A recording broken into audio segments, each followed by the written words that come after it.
செத்த 6க்கு 3 என்ன கொண்டு போகிற? காசு பணத்தை கொண்டு போகிறியா? சொல்லுங்க பார்க்கலாம். நீங்கள் கோடி கோடியாக கொள்ளையடிச்சு ஊழல் பண்ணி சேர்த்து அந்த காசை கொண்டு போக போகிறீங்களா, இல்லை காசில் தான் எரிக்க போகிறீங்களா? சந்தன கட்டையால் எரிக்கலாம், காசு இல்லை. காசு இல்லாத என்ன பண்ணுவீங்க?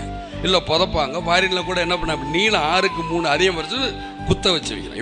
இப்படிக்கிறான், சும்மா 2 அடி போகுது, இதுக்குள்ளே சொருங்க 3 அடிக்குள்ளே.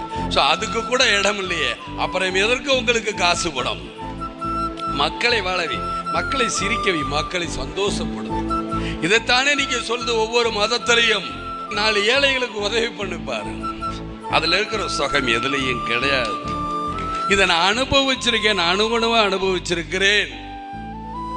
வீடு கட்டணும்னு நான் நினைப்பேன், வீடு கட்ட விட மாட்டாங்க. வருமான வரி சோதனை பண்ணுவாங்க, இருக்கட்டும். ஆனா வீடு கட்டணுங்க போல பணம் எடுத்துட்டு போகணும். ஏன்? நான் நல்லா இருக்கணுங்கிறதுல, என்னை நம்பி வரங்க நல்லா சாப்பிடணுங்கிறக்காக தான்.